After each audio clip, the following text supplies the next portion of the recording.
straight into the video to see what you have. Hi, my name is Habiba and I'm coming to talk about what multilingualism is.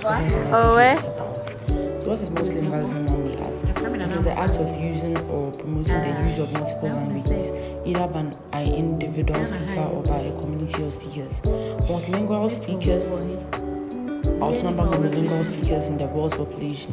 Multilingualism is becoming a social phenomenon governed by the need of globalization and a cultural openness. But I'm talking about the advantages of being multilingual in West Africa. There are a lot of advantages of being multilingual in West Africa, and I'm going to elaborate on it in this video. So, what are the advantages of being multilingual in Accra? These include 1. Ability to fit in wherever you go. Number 2. Decreases your chance of being cheated wherever you find yourself. Number 3. Helps you create better relationships with people that you tend to interact with day in, day out. According to Ludwig Wittgenstein, the limits of language are the limits of my world. This is one of the famous quotes about being multilingual, and I think that we should really take heed to it. The picture above also depicts people speaking in several tongues. Moving on, we are going to talk about what linguistics is. Now, according to the UCLA Department of Linguistics, linguistics is a scientific study of knowledge. Linguists who are experts in linguistics work on specific languages, but their primary goal is to understand the nature of language in general by asking questions such as what distinguishes human language from other animal communication systems, what features are common to all human languages, among others. Now, in Ghana, some favorite linguists are Prophet Abner Dolphine, who made remarkable developments in Ghana's field of linguistics. Now we are going to talk about how many languages there are in Africa. Since Africa is such a huge continent, we're going to talk about the number of languages you have in Africa. In Africa, linguists estimate that there are about 2,000 languages which are spoken in Africa. Some linguists also estimate that there are about 1,250 and 2,100 languages spoken in Africa. So we are going to go with 2,000 languages spoken in Africa. Now, some of the examples of languages spoken in Africa are Yoruba, Igbo, Akan, Somali, Amharic, Chonga, Swazi, Pedi, Venda, Soto, Hosa, Afrikaans, English, French, and these are just a few of the languages which are spoken all over Africa. But since we are talking about the advantages of being multilingual in Ghana, we are going to talk about the languages spoken in Ghana. Now, the following are some of the languages which are spoken in Ghana. So, 1, the Akan language is spoken in Ghana. Ebeka, Adangbe, Pusa, Dagari, Dagban, Nikonja, Kasem, Kusao, Mampuli, Mchi. The oral culture is a way of life of a group of people, and we can see how dynamic language is in our culture. For my next scene, I'm going to talk about a girl who stays in Accra and will speak Oluwa language. Now, this is something that can go sideways. Let's see how it goes. This is Afi.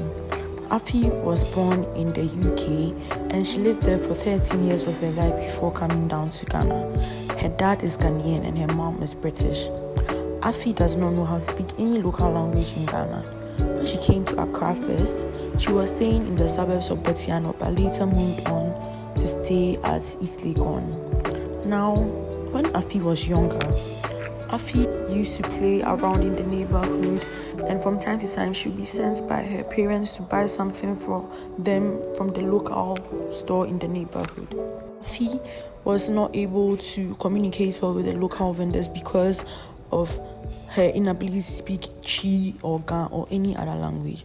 So anytime she'd go there, they'll be calling her Obroni, Halfco, all those names that are given to foreigners in Ghana.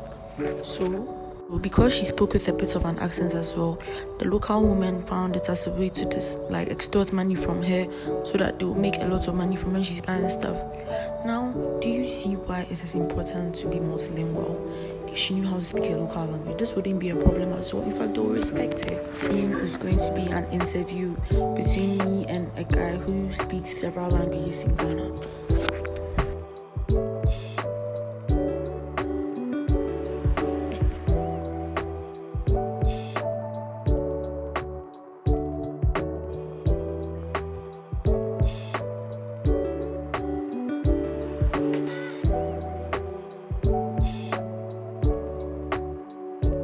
What's your name? Okay, so I'm going to ask you a few questions. Okay. So, how many languages can you speak? And they are. Okay. And are you street smart?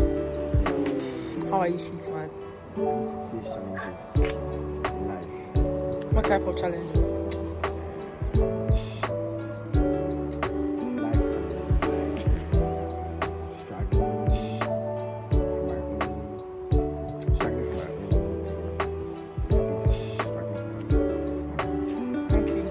And do you think that being multilingual is necessary in our part of the world? Yeah, I think it's necessary because you need to know how to speak different languages anytime, in case you go somewhere and everyone is speaking. According to vocabulary.com, street smarts, otherwise known as streetwise, is good for describing a person who is resourceful, smart, and a little bit sly.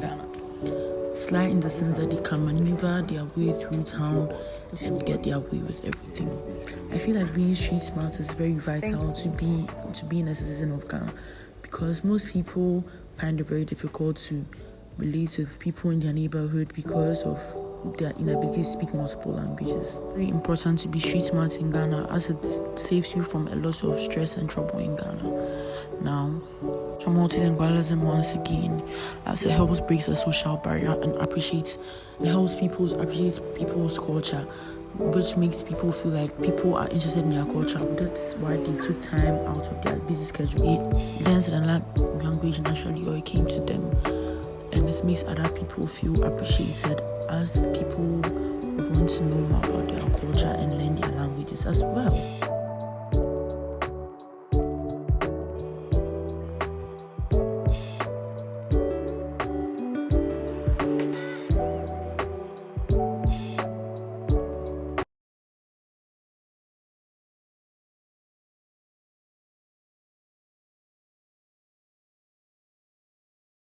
I would like to thank Ms. Natalie Fojo, my lovely lecturer, Stacey Amwako, my lovely FI, and my course mates for making WOC a success.